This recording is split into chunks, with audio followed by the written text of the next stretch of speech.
Hello, and very happy to see you on my channel. This afternoon, we give you a piece of breaking news. The hypocritical lecturers, Meghan and Harry, caused outrage again. Yesterday, according to sources, Meghan Markle and Prince Harry appeared to put their ongoing privacy court case and feud with ex-best friend, Jessica Maroney, behind them as they stepped out for an appointment in Beverly Hills. Pictures obtained exclusively by DailyMail.com show the former royals protecting themselves from both the sun and coronavirus as they donned face masks and hats while collecting their car from a valet in their new neighborhood Friday afternoon. The couple were spotted exiting a building and getting into a gas-guzzling Cadillac SUV that has been dubbed in online reviews as far from environmentally friendly as you can get, marking an unusual choice for the staunchly eco-conscious duo. Meghan, who led the way to their waiting car, dressed for the scorching California weather, with temperatures reaching 84 Fahrenheit and humidity topping 67%. An expensive-looking gold watch, which she hasn't been spotted in before, decorated her wrist. They are such hypocrites with regard to ecology. It's fine to preach environmental issues to the public. It doesn't mean that Harry and Meghan have to practice what they preach. They have a life so hard. Give them a break, people. It's very stressful living off family, taxpayers' money while lazing around a massive free mansion in between preaching and virtue signaling. Have some compassion. Indeed, their choice of the car during the outing may raise some questions, as the luxury Cadillac Escalade normally comes with a gas-guzzling 6-liter engine. Online reviews describe the 5-door motor as being as far from environmentally friendly as you can get. This suggests yet another sustainability gaffe for the couple, who have previously been slammed for preaching about saving the planet and then flying around the world by private jet. Harry last year infamously said, "We are the one species on this planet that seems to think that this place belongs to us, and only us," before they took 4 trips in 11 days on private jets that summer. Clearly, they live in a large mansion that consumes a lot of carbon-belching fuel. They travel in the biggest possible SUV, which consumes a lot of carbon-belching fuel. They fly on private jets, which consume a lot of carbon-belching fuel.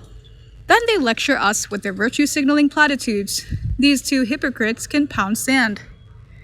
I can't wait for Prince Charles to stop their ridiculous security bill. He will under terrific pressure from the people in the UK when their 12-month review is due. If he wants to be king, then he has to respect how the country sees this, or at least reduce it. Also, surely they will lose their titles. Meghan Markle has done so much damage to the royal family that I'm sure the Queen has had enough. Their speech about the Commonwealth was the end of them. They must see the damage she is doing to Harry, and it will only get worse. Not surprisingly, these hypocrites have been mercilessly condemned by the public for this action. Environmental expert Mark Zabel tweeted on Twitter, "In the end, they are just a couple of hypocrites. They shouldn't lecture us on environmental issues. If they were genuinely worried about the environment, these hypocrites wouldn't be living in a huge mansion, would not travel by private jet or even airplanes. The fact they drive a gas guzzler is no surprise." He continues, "They are not an eco-conscious duo, nor staunchly eco-conscious duo. They love private jets and glitzy gas-guzzling SUVs, as evidenced by literally all of their transportation. They just pretend they are eco-conscious so they can preach to everyone else about how they should behave, while they do the exact opposite. Plus, if they wanted privacy to do good works, why didn't they move straight from the UK to Lesotho or Botswana and devote their lives to working for Santabel, which was already up and running? Instead, they hopped over to Canada, and now they're in California. Why? Because Hollywood celebrities don't live in Lesotho or Botswana. Talk about transparent hypocrisy. The louder this couple's PR firms speak of their honor, the faster we should count the spoons. If only they could hear how the world laughs at them. Harry in the grey t-shirt again, and Meghan Markle looking not unlike the Invisible Man. This is probably the most hilarious photo of them, especially the woman. You couldn't make it up. I see he's 2 steps behind her again. Shows who's boss. I'm sure I see the ghostly shadow of her 5 alter egos on the background wall.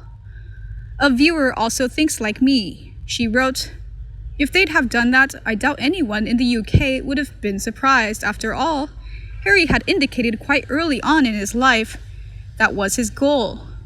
With all the press intrusion and his issues surrounding his mother's death, it would have made sense, and I'd imagine most people would have respected Harry for that.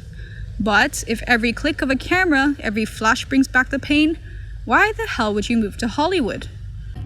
Surely that's the one place in the world you won't be far from prying eyes." Meanwhile, a fan from Daily Star also wrote, "They are so contradictory. They want privacy but move to Los Angeles of all places. They want to save the environment yet drive an SUV. Meghan feels victimized by the royal family, yet the only common thread in all of this is that she uses people until she sees no value in them anymore. They have alienated every family member of both of their families except her mother.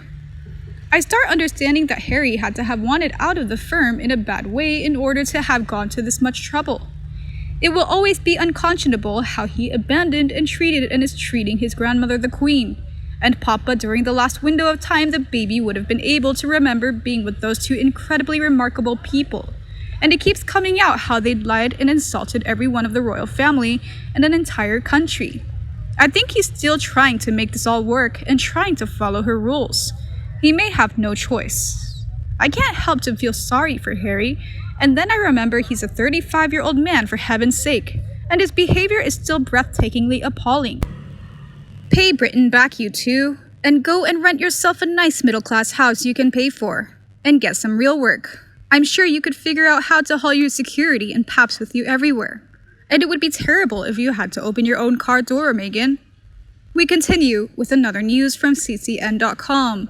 Meghan Markle quit the royal family because she couldn't control it. Much has been made of Meghan Markle claiming she was unprotected by the royal family. But the real issue is that she couldn't control the narrative. We often wonder if Meghan Markle had any idea what she was getting herself into. That evening, she pressed her phone number into Prince Harry's hand. Often we read about Meghan wanting to be a Disney princess, but surely she knew that wasn't how it would work in real life. Most girls stop dreaming of being a Disney princess way before their teenage years. No, Meghan must have known that being part of the royal family wasn't a fairy tale. We've said it before, but what exactly did Meghan Markle want the royal family to do when the British media didn't say any favorable things about her?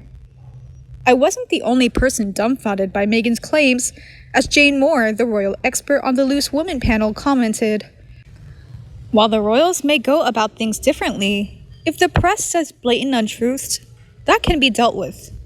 We've seen Duchess Kate Middleton do precisely that with Tatler, and at the moment, Meghan Markle herself is taking the Daily Mail to the task.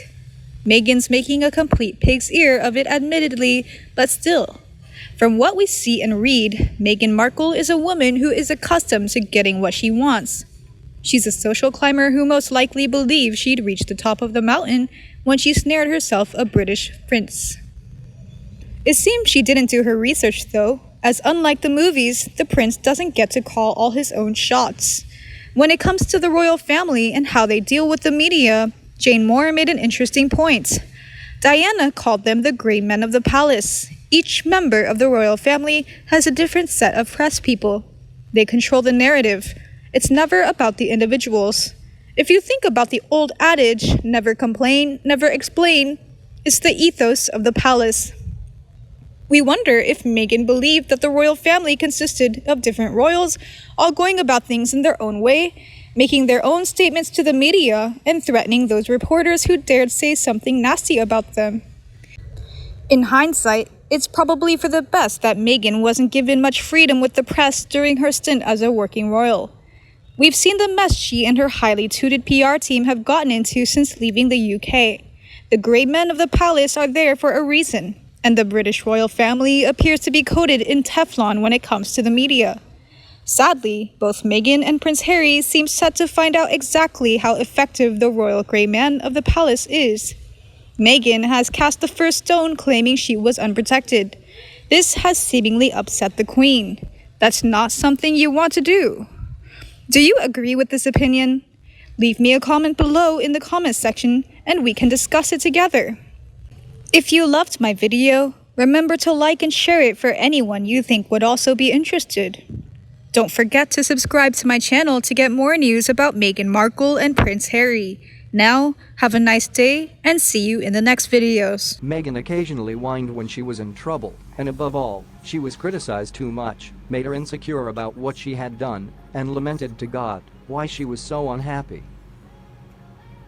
And that is what people will increasingly see Meghan as, someone who is not able to perceive things that conform to community standards. And I believe in God. I believe that God has eyes. I can see through Meghan's sinister mind and condemn. If there was an afterlife, I wish Meghan was a white dove. Because of that, Meghan will not feel ashamed of herself at this time.